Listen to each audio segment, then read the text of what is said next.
Take a look at these clips from the highest grossing sporting events of last year. Physically dominated on both sides of the ball, offensively, defensively, and the Chiefs usually have the best counter in football, but we didn't see them have a counter or an answer for anything that was going on. So Philly went out there offensively. It wasn't about the run game. The rush attempts were there. The big part of what helped them get together offensively on the ground was Jalen Hurts' legs, and then we saw the deep ball as a result. The deep passing game was where it needed to be, and on defense, man, we talked about this at halftime, making the plays that are there to be made. They didn't miss any opportunity to turn the ball over. They, again, out-Chiefs the Chiefs in this contest. On at the moment, get to you, he doesn't. He thrives in it. Drops Alpha for dead. Come through. Chance to really contest here. Still an advantage here for NRG. Crashes. Able to slip the net. No. Ethan, don't see the top mid. I'm pretty sure Ethan saw it too. It's just beautiful from Ethan, but he does get caught out. It ain't over yet, but a 3v4. Kayak. Oh, he gets his ankles broke in a round like this. It's all falling apart as Crashes, the last one alive. Bitter, sweet for sure, as NRG are your Valorant. Both of these clips are from 2025 sporting events. How many people do you think watched each of those clips, though? How many more on the Super Bowl compared to the gaming one?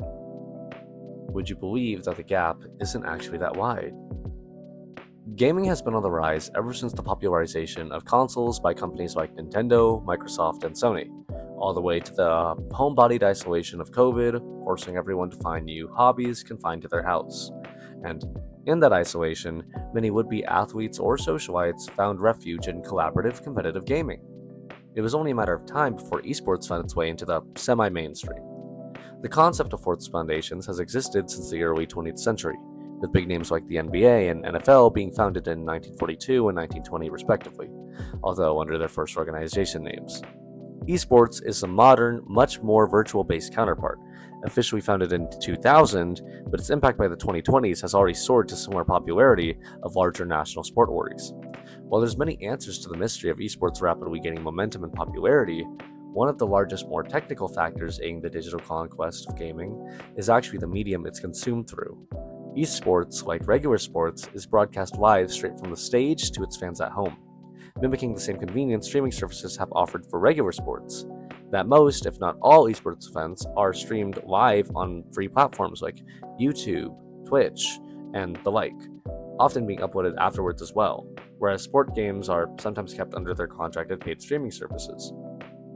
Esports makes much greater use of the convenience. So then what? Sure, esports are more accessible, but do they truly match the spectacle we often get at sport games and tourneys? Things like the annual FIFA World Cup anthem or Super Bowl halftime show? Yes, actually. This too is another area and an example where esports have been proven to match physical competitive sports. Take Seven Nation Army, essentially a pride song for competitive soccer, and Anthem even. Both it and Enemy by Imagine Dragons, a song made for League of Legends Netflix original Arcane, and performed at their live events, have around 2 million streams each on Spotify, and one came out much more recently than the other. This match popularity doesn't just stop at their anthems. Other fan traditions like watch parties and repping teams are strong throughout both, with those aspects even being more integral to esports arguably. Because esports inhabits a digital space, watch parties are less restricted by availability, distance, or the pressure of which salsa to bring for your chips. We've also seen companies like Riot Games pioneering the equivalence of repping teams within esports, offering cosmetic items in-game that help support the teams, both by showing your personal support and donating a portion of the profit.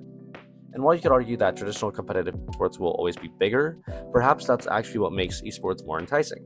Most sport fans have their favorite athletes, but those athletes are often blown up to the spectacle of celebrities, and developing an identity as a fan could feel less personal or belonging. Compare this to the communities and fandoms within esports, where most of its players or organizations are also content creators, interacting with their fan base live or through posted content. Not to mention, they also maintain a much more interactive community, replying to comments or trends. So overall, while you could argue that the foundation of traditional sports has been long-standing and formulaically successful, it might also be important to recognize the success esports brings in, matching spectacle while maintaining the sanctity of one's niche and the more intimate communal connection. Of pulling off an absolute miracle here. The start of the day, you may have thought Paris was the city of love, but right now it's the home of a revolution here.